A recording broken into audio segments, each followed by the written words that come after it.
Hello दोस्तों, नमस्कार। स्वागत है आप सभी का द मोम क्लासेस में। और इसी के साथ दोस्तों बात कर रहे हैं मनोविज्ञान के बारे में।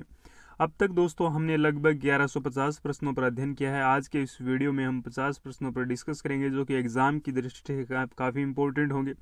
आज का क्वेश्चन ऑफ द डे रहेगा दोस्तों कि चिंतन क्या है, प्रतीकों का प्रयोग, भाषा का प्रयोग, प्रत्यक्ष का प्रक्रिया या फिर संप्रत्य अधिगम।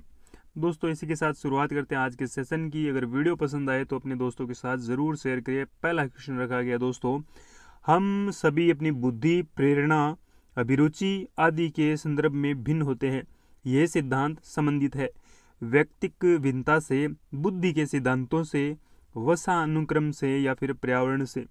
राइट आंसर की बात करिए तो दोस्तों ये जो क्वेश्चन रहेगा ये व्यक्तिगत भिन्नता से संबंधित है। अपनी बुद्धि, प्रेरणा, अभिरुचि आदि के संदर्भ में जो भिन्न होते हैं वो व्यक्तिगत भिन्नता से संबंधित होते हैं। ऑप्शन नंबर फर्स्ट करेक्ट रहेगा। इसी के साथ बात करें, अगला हमारा क्वेश्चन रहेगा, एक मेधावी छात्र यानी एक बात करें तो होशियार छात्र अध्ययन में बेहतर उपलब्धि हासिल नहीं कर पा रहा, उसे बेहतर प्रदर्शन की प्रतीक्षा करनी चाहिए। उसकी कम उपलब्धि का कारण पता करना चाहिए। उसे परीक्षा के कृपांक देना चाहिए या फिर उसे अभिभावक से कहना चाहिए कि उसे स्कूल से निकाल ले। राइट आंसर की बात करें तो ऑप्शन नंबर बी करेक्ट रहेगा। दोस्तों उसकी कमी जो है उसका पता लगाना, ये राइट आंसर रहेगा कि अगर कोई मेधावी यानी प्रयत्नशील जो बच्चा होता है जिसमें कार्य को करने की उत्सुकता बनी रहती है, उस बच्चे में अगर उसकी उपलब्धि में कमियां हो रही है तो उस कमी का पता लगाने का कारण राइट आंसर रहेगा। इसी के साथ बात करें, अगला हमारा क्वेश्चन रहेगा कि वाक बाधित बच्चों का विकास किया जा सकता है उनको कक्षा में अपने विचारों को प्रदर्शित करने को प्रोत्साहित करके हो सकता है। बोलने वाले बच्चों का विकास क्या करके, कक्षा में प्रदर्शित करके, सही ध्वनि के उच्चारण में सहायता करके, ये भी हो सकता है। उनके द्वारा कथित गलतियों को सुनने में सहायता करके, ये नहीं हो सकता। मूल्यांकन के लिए विशेषज्ञ के पास भेजकर। यहाँ पर option number A first correct रहेगा। क्यों रहेगा? क्योंकि वाक बाधित बच्चों का विकास किया जा सकता है उनको कक्षा में अपने विचारों को प्रदर्शित करने को प्रोत्साहित करके। ऑप्शन नंबर फर्स्ट करेक्ट रहेगा। इसी के साथ बात करें आज का 554 क्वेश्चन नंबर, क्या बुद्धिमान माता पिता के बच्चे सदैव पढ़ाई में तेज होते हैं? हाँ, नहीं। मनोविज्ञान इस संबंध में कोई उत्तर नहीं देता। ऑप्शन पर बात करें तो नहीं। क्यों नहीं होता? क्योंकि मनोविज्ञान का मानना है कि बुद्धिमान माता पिता के बच्चे जो है ये सदैव पढ़ाई में तेज हो, ये बात सत्य नहीं है। ऑप्शन नंबर यहाँ पर बी के साथ जाएगा। अगले क्वेश्चन पर बात करते हैं। अगला हमारा क्वेश्चन रहेगा कि 2 से 3 वर्ष की आयु के मध्य एक बच्चे की भाषाई विकास दर में बढ़ती है, लगभग अनुपात में बढ़ती है। किस अनुपात में बढ़ती है? 50 से 1000 तक, 2 से 10 तक, 20 से 50 तक या फिर 50 से 5 तक। राइट आंसर की बात करें तो यहाँ पर right answer option number B के साथ जाएगा। 2:10 में बढ़ती है किस बच्चे की? तो दोस्तों 2 से 3 वर्ष की आयु के मध्य बच्चे की भाषाई विकास दर है, ये किस अनुपात में बढ़ती है? तो ये बढ़ती है 2 से 10 के अनुपात के बीच में। अगला हमारा क्वेश्चन रहेगा दोस्तों कि मनुष्य में विकास की सबसे तीव्र गति होती है। तीव्र गति किस अवस्था में होती है विकास की? बाल्यावस्था में, किशोरावस्था में, शैशवावस्था में या फिर यौवन अवस्था में? राइट आंसर की बात करें तो यहाँ पर सबसे तीव्र जो गति रहेगी वो किशोरावस्था में रहेगी। ऑप्शन नंबर बी के साथ जाएगा। इसी के साथ बात करें, अगला हमारा क्वेश्चन रहेगा कि गर्भधारण में शिशु के जन्म की अवधि को कहते हैं किशोरावस्था, शेष अवस्था या फिर प्रसव पूर्व काल या फिर वयस्कता। या फिर यहाँ पर राइट आंसर की बात करें तो प्रसव पूर्व काल जो होता है, पूर्व यानी प्रसव से पहले का जो समय होता है प्रसव पूर्व काल, ये क्या कहलाता है? ये गर्भधारण से शिशु के जन्म की अवधि, यानी गर्भधारण से लेकर शिशु के जन्म की अवधि को क्या कहा जाता है? तो ये इसे प्रसव पूर्व काल कहा जाता है। अगला हमारा क्वेश्चन रहेगा कि रोसा शाही धब्बा परीक्षण जो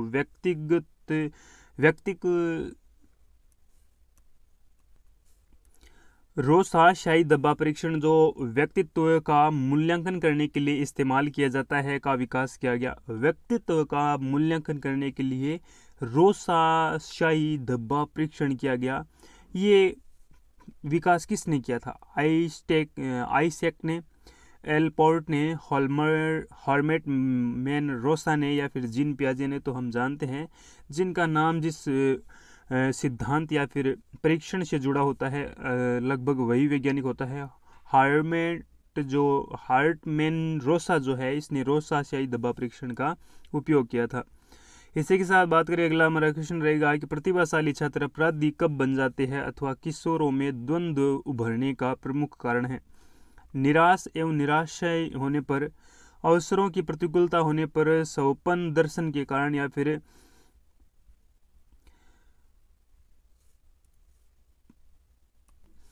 यहाँ पर राइट आंसर रहेगा दोस्तों अवसरों की प्रतिकूलता होने पर प्रतिभाशाली जो छात्र होते हैं ये अपराधी बन जाते हैं, अर्थात किशोरों में द्वंद्व उभरने का प्रमुख कारण रहता है अवसरों की प्रतिकूलता होने पर। ऑप्शन नंबर बी के साथ जाएगा। अगले क्वेश्चन पर बात करें कि वातावरण में वही बाहरी शक्ति जो हमें प्रभावित करती है, किसने कहा? बाहरी शक्ति प्रभावित करती है, वुडवर्थ ने, रॉस ने, एनास्टसी ने, या फिर इनमें से कोई नहीं? राइट आंसर रॉस के साथ जाएगा कि बाहरी शक्तियां जो है हमें प्रभावित करती है, किसने कहा? रॉस ने। ऑप्शन नंबर बी करेक्ट रहेगा। इसी के साथ बात करें, अगला हमारा क्वेश्चन है कि कोहलबर्ग का जो सिद्धांत है एक प्रमुख आलोचना क्या है? कोहलबर्ग ने बिना किसी अनुभूति मूल्य आधार के सिद्धांत प्रस्तुत किया। कोहलबर्ग ने प्रस्ताव किया कि नैतिक तार्किकता विकासात्मक है। इसी के साथ कोहलबर्ग ने पुरुषों एवं महिलाओं की नैतिक तार्किकता में सांस्कृतिक भिन्नताओं को महत्व नहीं दिया। कोहलबर्ग ने नैतिक विकास की स्पष्ट अवस्थाओं का उल्लेख नहीं किया। तो यहाँ पर right answer option number C के साथ जाएगा कि कोहलबर्ग का जो सिद्धांत है उसमें महिला एवं पुरुषों की नैतिक तार्किकता जो है उनमें सांस्कृतिक भिन्नताओं को महत्व नहीं दिया गया। अगला क्वेश्चन रहेगा कि निम्नलिखित में से मूल्यांकन की विशेषता नहीं है। मूल्यांकन बहुमुखी होते हैं, मूल्यांकन के लिए मानपन अनिवार्य है, मूल्यांकन का क्षेत्रीय अत्यंत व्यापक है, मूल्यांकन एकांगी है। Right answer option number D के साथ जाएगा। मूल्यांकन जो होता है वो एकांगी होता है। ऑप्शन नंबर डी करेक्ट रहेगा। अच्छे मूल्यांकन की कौन सी एक विशेषता नहीं है? वैधता, विश्वसनीयता, निंदात्मक, या फिर नकारात्मक? तो अच्छे मूल्यांकन की विशेषता नकारात्मक। ऑप्शन नंबर डी नहीं है। क्रियात्मक अनुसंधान का उद्देश्य है नवीन ज्ञान की खोज, शैक्षिक परिस्थितियों में व्यवहार विज्ञान का विकास, विद्यालय तथा कक्षाओं की शैक्षिक कार्य प्रणाली में सुधार, या फिर उपरोक्त सभी? Right answer option number C के साथ जाएगा कि विद्यालय में कक्षा की शैक्षिक कार्य प्रणाली में सुधार लाना ही किसका प्रमुख कारण रहेगा? क्रियात्मक अनुसंधान का उद्देश्य रहेगा।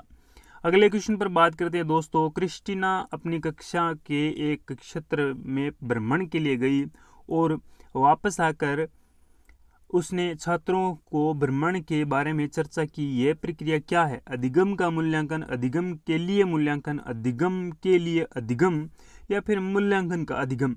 राइट आंसर रहेगा अधिगम का मूल्यांकन। इस क्वेश्चन का राइट आंसर रहेगा अधिगम का मूल्यांकन, अधिगम के लिए मूल्यांकन नहीं दोस्तों, अधिगम का मूल्यांकन। ऑप्शन नंबर फर्स्ट के साथ जाएगा।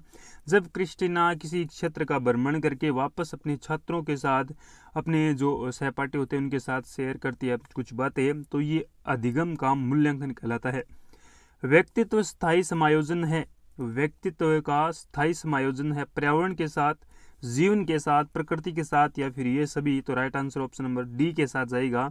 व्यक्तित्व का सभी के साथ समायोजन होना आवश्यक है।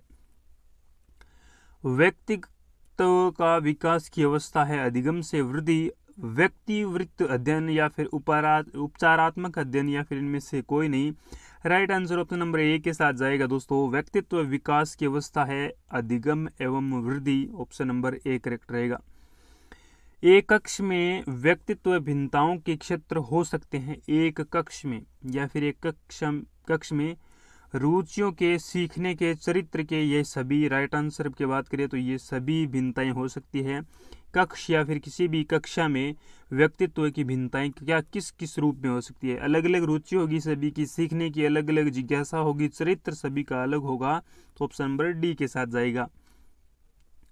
बुद्धि के द्विखंड सिद्धांत का प्रतिपादन किसने किया? स्पिरेमैन ने, थर्स्टन ने, गिलफोर्ड ने, गेने ने? तो स्पिरेमैन ने बुद्धि का द्विखंडीय जो सिद्धांत था उसका प्रतिपादन किया। अगला हमारा क्वेश्चन रहेगा कि हार्वर्ड गवर्नर द्वारा निम्न में से एक को छोड़कर बाकी सभी बुद्धि के प्रकार बताए। भाषा, सृजनात्मकता, अंतर व्यक्तित्व कौशल, अंत्य व्यक्तित्व कौशल, या फिर राइट आंसर की बात करें दोस्तों, सृजनात्मक जो है ये किस में नहीं शामिल है। हार्वर्ड गवर्नर द्वारा जो बुद्धि का सिद्धांत दिया गया उसमें सृजनात्मकता नहीं शामिल है दोस्तों। इसी के साथ बात करें, अगला हमारा क्वेश्चन है कि व्यक्तित्व समायोजन की प्रत्यक्ष विधि है प्रतिगमन, शोधन, बाधा निराकरण या फिर प्रक्षेपण। राइट आंसर की बात करें तो बाधा निराकरण इस क्वेश्चन का राइट आंसर रहेगा कि व्यक्तित्व समायोजन की प्रत्यक्ष विधि है तो वो है बाधा निराकरण। इसी के साथ बात करें, अगला हमारा क्वेश्चन रहेगा कि दोस्तों बगनासा का अर्थ है किसी इच्छा या आवश्यकता में बाधा पड़ने से उत्पन्न होने वाले स्वयंगात्मक तनाव। किसने कहा? गुड ने, गैरेट ने, गे ने या फिर मन ने। राइट आंसर की बात करें तो गुड यहाँ पर राइट आंसर रहेगा। गुड नामक मनोवैज्ञानिक ने कहा कि बगनासा का अर्थ किसी इच्छा या आवश्यकता में बाधा पड़ने से उत्पन्न होने वाले स्वयंगात्मक जो तनाव होता है उसे कहा जाता है। अगला हमारा क्वेश्चन है कि निम्नलिखित में से कौन सा अभिप्रेरणा की कृष्ण सिद्धांत का प्रतिनिधित्व करता है। अंतर्नोद का सिद्धांत, उद्दोपन का सिद्धांत, प्रत्यक्षा का सिद्धांत, आवश्यकता सोपान का सिद्धांत। और राइट आंसर ऑप्शन नंबर यहाँ पर जाएगा सी के साथ कि प्रत्यक्षा का जो सिद्धांत है ये राइट आंसर जाएगा किसके? अभिप्रेरणा के कृष्ण सिद्धांत का प्रतिनिधित्व करता है। अगला हमारे क्वेश्चन है कि क्रियात्मक अनुसंधान का महत्व नहीं है। विद्यालय तथा कक्षा शिक्षण की कार्य प्रणाली में सुधार लाना, एक समय में एक ही परिकल्पना एवं सत्यापन समस्या के समाधान का रूप में आदर्श होता है, शिक्षक को कार्य कुशलता का अवसर मिलता है। राइट आंसर की बात करें तो ऑप्शन नंबर सी के साथ जाएगा दोस्तों कि क्रियात्मक अनुसंधान का महत्व नहीं है तो ये समस्या के समाधान के रूप में आदर्श होता है। व्यक्तित्व भेदों का अध्ययन तथा सामान्यीकरण किया जाता है विभेदात्मक विधि द्वारा, परीक्षण विधि द्वारा या फिर तुलनात्मक विधि द्वारा या फिर गाथा विधि द्वारा। तो राइट आंसर जाएगा दोस्तों वो जाएगा विभाजनात्मक जो विधि है वो व्यक्तिगत भेदों का अध्ययन एवं सामान्यीकरण किया जाता है तो ऑप्शन नंबर ए करेक्ट रहेगा। अगला हमारा क्वेश्चन रहेगा कि सृजनात्मक का अर्थ है बालक की शैक्षिक प्रगति, समाज में रीति रिवाज का मानना, सामाजिक संदर्भ में नए अर्थ लगाना या फिर जोड़ तोड़ करना। Right answer option number C के साथ जाएगा कि सामाजिक संदर्भ में नए अर्थ लगाना ये सृजनात्मक का अर्थ रहेगा। अगला हमारा क्वेश्चन है कि भूख और प्यास है व्यक्तिगत प्रेरक, जन्मजात प्रेरक, सामाजिक प्रेरक, अर्जित प्रेरक। तो right answer option number D B के साथ जाएगा, ये जन्मजात प्रेरक है। भूख एवं प्यास जन्मजात प्रेरक ऑप्शन नंबर बी के साथ जाएगा। क्रिया प्रसूत अधिगम में संदर्भ में अधोप्रदत्त में से कौन एक बेमेल पद है? विस्तारण, संचयित प्रतिवर्त, पुनर्बलन, अनुसूची, प्रतीक, मित्यविता या फिर यहाँ पर राइट आंसर विस्तारण रहेगा। क्रिया प्रसूत अधिगम में अधोप्रदत्त जो कौन से बेमेल पद रहेगा तो विस्तारण रहेगा। अगला हमारा क्वेश्चन है कि संज्ञानात्मक विकास का अर्थ है अभियोग्यता का विकास, बच्चे का विकास, शारीरिक कौशल का विकास, व्यक्तिगत विकास। तो दोस्तों संज्ञानात्मक विकास का अर्थ रहेगा वो रहेगा अभियोगात्मक विकास, ऑप्शन नंबर ए करेक्ट रहेगा। इसी के साथ बात करें दोस्तों, अगला हमारा क्वेश्चन रहेगा कि युवा शिक्षार्थियों को कक्षा में साथियों के साथ बातचीत करने के लिए प्रोत्साहित किया जाना चाहिए जिससे वे एक दूसरे से सवालों के जवाब सीख सकते हैं। राइट बात। पाठ्यक्रम को जल्दी पूरा किया जा सकता है, ये भी राइट बात। इसी के साथ बात करें तो दोस्तों वे अध्ययन के दौरान सामाजिक कौशल सीख सके, शिक्षक को बेहतर ढंग से कक्षा में नियंत्रित कर सके, ये गलत है, ये भी गलत है, ये अच्छी बात है। यहाँ पर वे अध्ययन के दौरान सामाजिक कौशल सीख सके, इस क्वेश्चन का राइट आंसर रहेगा ऑप्शन नंबर सी, क्योंकि ये जो ऑप्शन है ये सबसे बेहतर ऑप्शन है, सामाजिक कौशल सीख सके जो एक दूसरे से सवाल जवाब करके। अध्यापक को यह सुनिश्चित करना चाहिए कि अपनी कक्षा में सभी विद्यार्थी आपको स्वीकृत और सम्मानित समझे। इसके लिए शिक्षक को चाहिए कि वह उन छात्रों की तलाश करें जो अच्छी अंग्रेजी बोलते हैं, अमीर घरों से हैं, उन्हें आदर्श के रूप में प्रस्तुत करें। तो ये गलत ऑप्शन रहेगा। इसी के साथ बात करें, अगला हमारा क्वेश्चन रहेगा पॉइंट नंबर सेकंड रहेगा कि अपने छात्रों की सामाजिक और सांस्कृतिक पृष्ठभूमि को जाने और कक्षा में विविध मतों को प्रोत्साहित करें। ये हो सकता है सख्त नियम बनाए और बच्चों को उनका पालन नहीं करने की सजा दे, ये गलत बात है। वंचित पृष्ठभूमि वाले बच्चों को निजी नज़र से देखना चाहिए ताकि वे अनुभव कर सके कि उन्हें अधिक कठोर परिश्रम करना है। तो यहाँ पर ऑप्शन नंबर बी के साथ जाएगा राइट आंसर, क्योंकि दोस्तों इसमें अपने छात्रों को सामाजिक सांस्कृतिक पृष्ठभूमि को जाने और कक्षा में विविध मतों को प्रोत्साहित करें। यानी विविध प्रकार के छात्र होते हैं तो विविध प्रकार के मत होंगे, उन्हीं के अनुसार शिक्षक को ढलना चाहिए ताकि उनका सम्मान बना रहे। व्यक्तित्व की विशेषता के रूप में बताई जा सकती है शारीरिक विशेषताओं का समुच्चय, मनोवृत्तियों और शील गुणों का समुच्चय, या फिर ऑप्शन नंबर थर्ड रहेगा परिस्थितियों के प्रति प्रतिक्रिया के समुच्चय की शैली। यहाँ पर दोस्तों right answer option number D के साथ जाएगा। ये सभी जो बिंदु है ये व्यक्तित्व के बारे में बताते हैं, व्यक्तित्व की विशेषताओं के बारे में बताते हैं। तो यहाँ पर डी नंबर ऑप्शन करेक्ट रहेगा। अगला हमारा क्वेश्चन रहेगा कि बुद्धि के एकल कारण या फिर एक तत्व सिद्धांत के प्रतिपादक थे डॉक्टर जॉनसन, स्पियरमैन, बिने या फिर थॉमसन। राइट आंसर बिने के साथ जाएगा कि बुद्धि का एकल कारण था एक तत्व सिद्धांत। एक तत्व सिद्धांत या फिर एकल कारण ये बिने के द्वारा दिया गया, ऑप्शन नंबर सी करेक्ट रहेगा। एक शोधकर्ता के रूप में आप निम्नलिखित में से कौन से शीर्षक को अनुसंधान प्रस्ताव में सम्मिलित नहीं करेंगे? तो अनुसंधान शोधकर्ता के रूप में किसे शामिल नहीं करेंगे? अनुसंधान समस्या की पृष्ठभूमि, अनुसंधान के उपकरण, अनुसंधान के मूल विस्तृत व्याख्या या फिर अनुसंधान की परिकल्पनाएं। तो right answer option number C के साथ जाएगा कि अनुसंधान की मूल विस्तृत व्याख्या जो है ये शोधकर्ता अपने अनुसंधान में शामिल नहीं करेगा। विकास को प्रभावित करने वाला वातावरणीय कारक निम्न में से कौन सा नहीं है? शिक्षा की गुणवत्ता, शारीरिक गठन, पोषक आहार की गुणवत्ता या फिर संस्कृति। राइट आंसर ऑप्शन नंबर शारीरिक गठन के साथ जाएगा। बी नंबर ऑप्शन करेक्ट रहेगा कि वातावरणीय कारक निम्न में से कौन सा नहीं है जो कि विकास को प्रभावित करता है, तो शारीरिक गठन रहेगा। अगला हमारा क्वेश्चन है कि चिंतन क्या है? प्रतीकों का प्रयोग, भाषा का प्रयोग, प्रत्यक्षिक प्रयोग या फिर संप्रत्यक अधिगम। तो राइट आंसर प्रतीकों का प्रयोग रहेगा दोस्तों। क्या रहेगा? वो रहेगा चिंतन। प्रतीकों का प्रयोग होता है चिंतन। इसी के साथ नेक्स्ट बात करिए, छात्र में रुचि उत्पन्न करने की कला है। शिक्षक, सहानुभूति, समदृष्टि, प्रेरणा। तो प्रेरणा से ही रुचि उत्पन्न होती है, ऑप्शन नंबर डी करेक्ट रहेगा। निम्न में से कौन सा पिछड़ापन का कारण नहीं है? विशिष्ट पिछड़ापन या फिर शारीरिक दोष, सामान्य बुद्धि का अभाव या फिर स्वस्थ वातावरण। तो स्वस्थ वातावरण जो है ये पिछड़ेपन का कारण नहीं हो सकता, ऑप्शन नंबर डी करेक्ट रहेगा। आपको अपनी कक्षा में 2 मंद बुद्धि के बच्चों को बैठाने के लिए बोला गया है, आप उन्हें अपने विद्यार्थी के रूप में ग्रहण करने में इनकार करेंगे, गलत बात। प्रधानाध्यापक को उन्हें किसी कक्षा में जो कि मंद बुद्धि बालकों के विशेष रूप से चिन्हित है उनमें बैठाने के लिए बोलेंगे, ये भी गलत बात। या फिर ऑप्शन नंबर सी रहेगा, ऐसे विद्यार्थियों को सीखने की तकनीक सीखेंगे, तो ऑप्शन नंबर सी करेक्ट रहेगा। इसी के साथ बात करें दोस्तों, अगला हमारा क्वेश्चन रहेगा कि सीखने की वह अवधि जिसमें सीखने की प्रक्रिया में कोई उन्नति नहीं होती कहलाती है। सीखने का वक्र, सीखने का प्रकार, स्मृति या फिर अवधान। राइट आंसर रहेगा सीखने का जो है पठार जो है ये क्या होता है? सीखने की अवधि, सीखने की प्रक्रिया और कोई उन्नति नहीं होती तो इसे सीखने का पठार कहलाती है। अगला हमारा क्वेश्चन है कि प्रतिभाशाली बालक तीव्र और आसानी से सीखते हैं, जो सुनते हैं, पढ़ते हैं, बिना रटे कंठस्थ कर लेते हैं, वस्तु चिंतन करते हैं, कम समय में अभिप्रेरणा का अनुसरण करते हैं। तो यहाँ पर डी नंबर ऑप्शन करेक्ट रहेगा कि प्रतिभाशाली जो बालक होते हैं वो कम समय में अभिप्रेरण का अनुसरण कर लेते हैं। जो सुना, जो देखा, जो लिखा उनका अनुसरण करने के कारण वे प्रतिभाशाली बालक कहलाते हैं। अगला हमारा क्वेश्चन रहेगा दोस्तों, वो रहेगा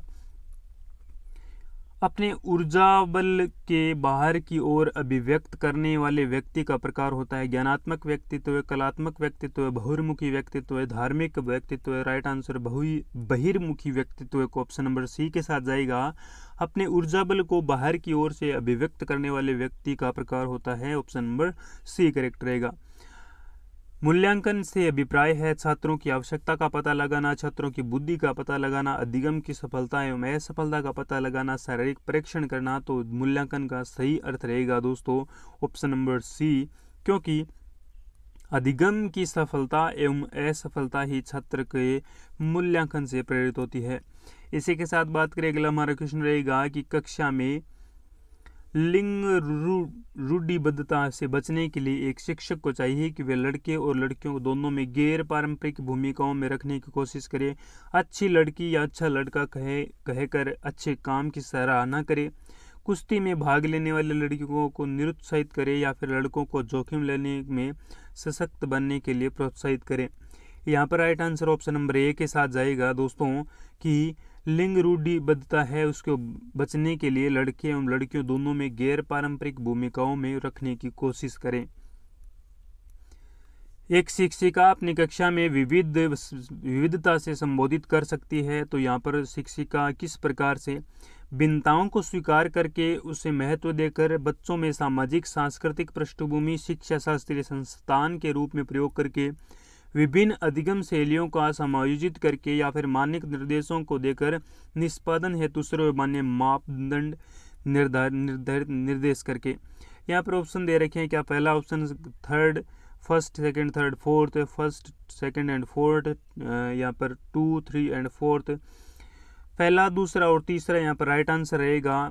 ये जो तीनों ही पॉइंट है ये काफी इंपॉर्टेंट है। मानक निर्देश देकर एवं निष्पादन हेतु सर्वमान्य मापदंड निर्धारित करके ये वो विकल्प नहीं है जिसके द्वारा कक्षा में विविधता को संबोधित कर सकती है कौन? एक शिक्षिका। इसी के साथ बात करें अगला हमारा क्वेश्चन है कि आधुनिकीकरण शिक्षण अधिगम प्रक्रिया में शिक्षक की भूमिका है सिखाने हेतु अच्छे सुलभकर्ता की या फिर बच्चों को गणित विज्ञान एवं भाषा सीखने की, बच्चों को मूल्य आधारित शिक्षा देने की या फिर बच्चों को सभी कुछ पढ़ाने की। तो शिक्षक की महत्वपूर्ण भूमिका ए के साथ जाएगी। ऑप्शन नंबर ए सीखने हेतु अच्छे सुलभकर्ता के रूप में आधुनिक शिक्षण अधिगम की प्रक्रिया में शिक्षक की भूमिका है दोस्तों। अगला हमारा क्वेश्चन है कि स्किनर ने अपना प्रयोग किया कुत्ता पर, चूहा, कबूतर पर, बिल्ली पर। यहाँ पर कुत्ता ऑप्शन नंबर फर्स्ट करेक्ट रहेगा, दोनों ही रहेंगे। चूहा और कबूतर है यहाँ पर प्रयोग किया था किसने? स्किनर ने। ऑप्शन नंबर बी के साथ जाएगा दोस्तों।